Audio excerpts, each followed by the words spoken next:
Hello guys, at magandang gabi sa inyo. So, sa gabi ito, magbabasa tayo ng Bible. At dahil mas maganda itong gawin sa gabi para kahit paano hindi hindi tayo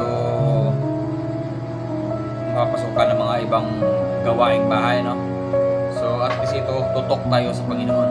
Kasi gabi na, wala na halos tayong ginagawa. So, kaya matutukan natin itong Bible sa gabi.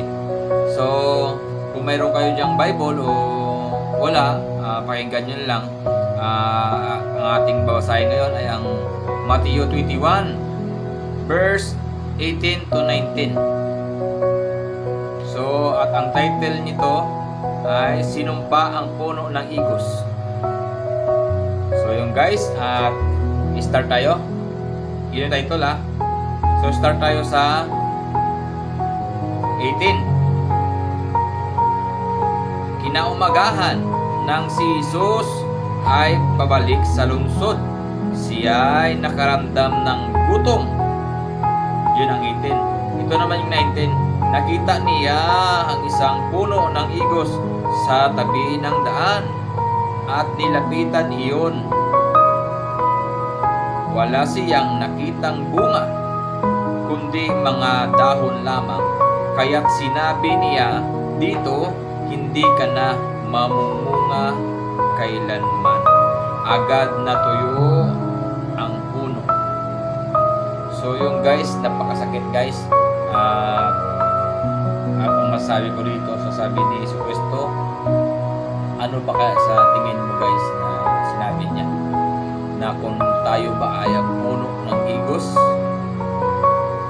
Kasi ito ay mga isinumpa, no?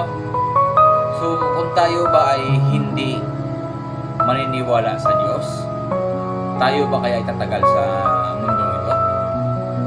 No? Katulad ng puno ng igos na isinumpa niya at ito'y namatay.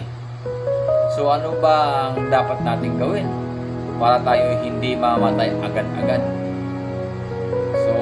Dapat natin gawin siguro dito at ang aking masasabi dito sa sinabi ni Jesus Cristo, siguro mas maganda siguro na unang-una magsisi tayo sa ating kasalanan, pagsisiyan natin ating mga kasalanan at tanggapin natin si Jesus Cristo sa ating buhay na ating tagapagligtas, at gawin natin ang mga kagustuhan ng Diyos sa atin. Kung ano-ano man ang sinabi ng Diyos, bawal kang mangalunya, bawal kang magsaksi sa hindi makatotohanan. So, yun nga yung sabi ni Jesus, mahalin mo ang iyong kapatid. Yun ang sabi ni Jesus, kaya mahirap talaga makapunta sa kaharian ng Diyos, ba? Kaya imposible sa ating mga tao dahil tayo ay makasalanan talaga. Makasalanan tayo dahil nandito po tayo sa flesh.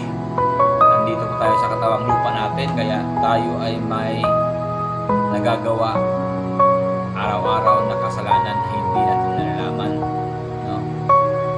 Tayong mga lalaki, hindi natin maiwasan yun na may makita tayong mga babae na sexy, yung suot ay parang lalabas na yung kanyang mga hindi ka nais-nais, syempre yung lalaki ay may mga matayan na kahit may asawa, titingin at titingin din naman. So nagkakaroon ng sala talaga ang lalaki. So, ang masasabi ko naman sa babae, magsuot naman kayo ng maganda. Maganda naman na normal, na hindi naman magkasala ang mga lalaki. Kasi nga dahil sa mga suot ninyo, kaya mga lalaki talaga ay napapatingin sa mga katawan. Kaya nagkakaroon ng kasalanan ng lalaki. Dahil pag tumingin ka sa babae at medyo pangit na ang iyong mga kaisipan, so nagkakaroon na tayo ng kasalanan sa ating kaisipan. So pangalon niya na rin yun. So dapat ng mga babae naman mag-formal naman kayo ng masuot para hindi naman kasalang yung mga lalaki sa inyo. So ayun nga, at saka balik tayo. At ano ba ang dahilan kung bakit sinumpa ni Jesucristo ang igos? So dahil kasi tayo ay makasalanan at naniwala tayo ng saglit sa katotohanan at nagtalikod din tayo sa katotohanan.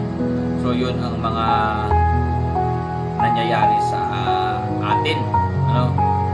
Naniwala lang talaga ng saglit at ayun nga, namunga. Kung tingnan mo ay may maganda, pero pag nilapitan mo at tiningnan mo, puro lang pala dahon, wala siyang bunga. So it means kung sa baga, pag tiningnan mo pala ang isang tao, pag nakapurma na parang hindi naman makabasag ng baso, pero sa kalooban pala nun ay masama. Masama pala ang kanyang kaugalian. Kaya yun ang mga isang way ko na nalaman ko. Tapos dahil pa rin sa mga